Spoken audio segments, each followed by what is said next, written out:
Hello students, this is Ashu Arora, teacher of APS. Yes students, तो आज इस video में हम लोग स्टडी करेंगे वल्नरेबल ग्रुप्स को। क्लियर? तो वल्नरेबल ग्रुप्स हमने इससे पहले वीडियो में, जब सेकंड वीडियो में हमने किया था poverty as seen by the social scientist. ठीक है, तो सोशल साइंटिस्ट में हम लोगों ने एक पॉइंट किया था, सोशली एक्सक्लूडेड जो पीपल थे हमारे, और एक वल्नरेबल ग्रुप्स था। वल्नरेबिलिटी हमने की थी उसमें, तो उसमें हमने स्टडी कर लिया था कि वल्नरेबल ग्रुप्स कौन से होते हैं। ऐसे ग्रुप्स जिन्हें पॉवर्टी सबसे पहले अपना शिकार बनाती है। ठीक है, वो होते हैं हमारे वल्नरेबल ग्रुप्स। तो इसमें आज हम स्टडी करेंगे the proportion of people below poverty line is not same for all social groups and economic categories. This is for all social groups and economic categories. ये बात समझने वाली है। Proportion of people below poverty line, जो लोग below poverty line रह रहे हैं वो प्रोपोर्शन सेम नहीं होता। किसमें? सभी सोशल ग्रुप्स में।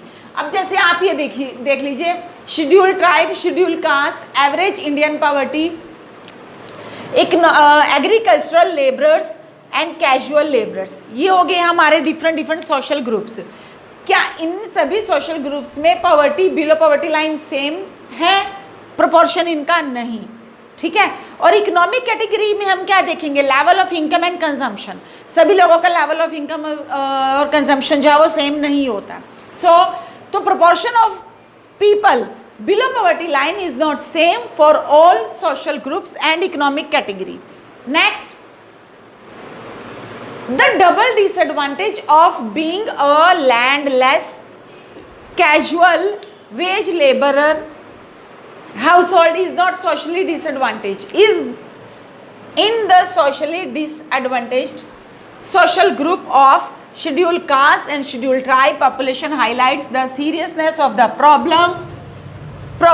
ठीक है, तो आपने यहाँ पे ना ये नहीं देखना कि ये कितने बड़े बड़े से वर्ड्स हैं और आप लोगों को नहीं समझ में आ रहे हैं। ये बात आप लोगों को समझा रही हूँ मैं, इसे ध्यान से समझना।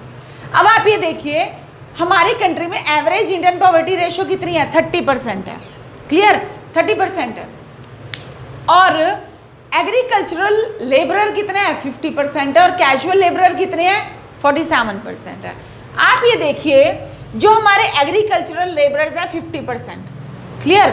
हो सकता है वो शेड्यूल ट्राइब या शेड्यूल कास्ट इनसे बिलोंग करते हो, और अगर ये इनसे बिलोंग करते होंगे तो और ज़्यादा क्या हो जाएगा, इनके लिए नुकसान वाली बात हो जाएगी। एक तो ये क्या है? एग्रीकल्चरल लेबरर्स हैं, लैंडलेस लेबरर्स हैं ये। और दूसरा क्या है? शेड्यूल ट्राइब और शेड्यूल कास्ट से क्या कर रहे हैं? ये बिलोंग कर रहे हैं। अगर वो शेड्यूल कास्ट और शेड्यूल ट्राइब से बिलोंग कर रहे हैं, this is the double disadvantage. समझ में आ गई बात? इस बात को यहां से समझना है आपने। अगर एग्रीकल्चरल लेबरर्स जो कि लैंडलेस लेबरर्स हैं, अगर वो शेड्यूल कास्ट और शेड्यूल ट्राइब से बिलोंग कर रहे हैं, तो ये उनके लिए डबल डिसएडवांटेज मींस उनके लिए दोहरा नुकसान की बात है। Of being a landless casual wage labourer household in socially disadvantage social group.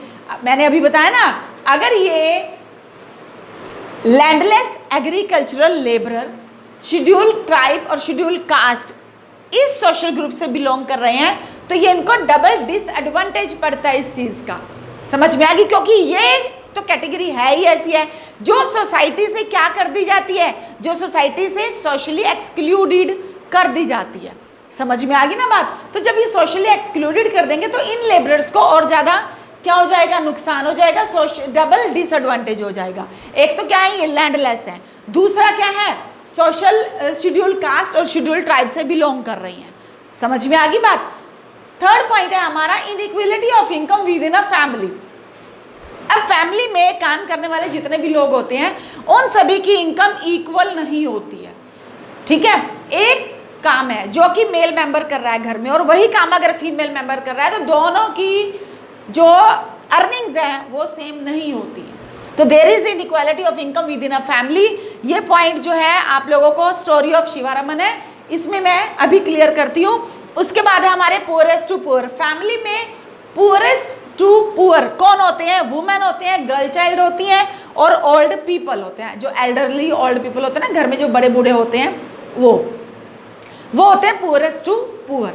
समझ में आ गई बात। ये आपका 1 मार्क में आपका क्वेश्चन बनता है who are the poorest to poor, तो आंसर है आपका women, girl child and old people. अब हम बात करते हैं स्टोरी ऑफ शिवारमन की। शिवारमन की स्टोरी क्या कहती है, अब आप सुनिए ध्यान से। शिवारमन जो है एक 65 ईयर्स ओल्ड कौन है, एक तरह से कह लो कि एक कॉबलर है। वो कॉबलर है। अगर वो कॉबलर है तो किससे बिलोंग करता है, एससी कैटेगरी से बिलोंग करता है वो। समझ में आ गई बात। तो शिवारमन है, 65 ईयर्स ओल्ड है, वो एक कॉबलर है, एससी कैटेगरी से वो बिलोंग करता है। और या मैं कोई पर्टिकुलर कैटेगराइज नहीं कर रही हूँ किसी को, ये एक स्टोरी है। ये स्टोरी आप अपनी बुक में से भी रीड कर सकती हो, ठीक है। तो इसकी फैमिली में टोटल कितने पर्सन्स हैं, 8 पर्सन्स हैं। इसकी फैमिली में कितने पर्सन्स हैं, 8 पर्सन्स हैं। उन 8 पर्सन्स में 1 तो शिवारमन है, 1 उसकी वाइफ है, 4 उसके क्या हैं, किड्स हैं। किड्स की एज ग्रुप क्या है, 1 ईयर टू 16 ईयर्स। और एक उसकी 25 ईयर्स की क्या है, सिस्टर। ये उसकी फैमिली है, ठीक है। 2 और 4 6 और 1 7 और एक उसकी मदर है। शिवारमन की एक मदर है, ठीक है, वो विडो है, उसके फादर नहीं है शिवारमन के। समझ में आ गई बात। तो शिवारमन की फैमिली में ये 8 पर्सन्स हैं। अब शिवारमन जो है वो कॉबलर है। कभी कभी क्या करता है कि वो एक बिग फार्मर की लैंड पे भी काम करता है, जहां पे उसे 50 रुपये पर डे, इनके 50 रुपीज़ पर डे के अकॉर्डिंग पे किया जाता है, क्लियर। और उसी लैंड पे ही उसकी वाइफ का नेम है शशिकला। उसकी वाइफ का क्या नेम है, शशिकला है आई थिंक। उसकी वाइफ भी उसी लैंड पे ही काम करते हैं, लेकिन उसे 25 रुपीज़ पर डे मिलता है वहाँ पे। यहाँ पे आप देखिए inequality of income within a family, ये पॉइंट है। किस वजह से है वो जस्ट एक मेल और एक फीमेल मेंबर की वजह से, क्लियर। तो अब वो लोग जो है बहुत गरीब हैं। तो शिवारमन जो है 6 महीने कभी शहर में भी काम करने के लिए जाता है कि जिससे उसकी फैमिली का पालन पोषण वो अच्छे से कर सके। लेकिन उसके पास फिर भी इतना पैसा नहीं हो पाता कि वो अपने बच्चों को पढ़ा लिखा सके या बच्चों का बहुत अच्छे से क्या कर सके, उन्हें पालन पोषण कर सके। अब उसकी फैमिली में जब उसके 4 बच्चे हैं तो उसमें 3 गर्ल्स हैं और 1 क्या है, बॉय है।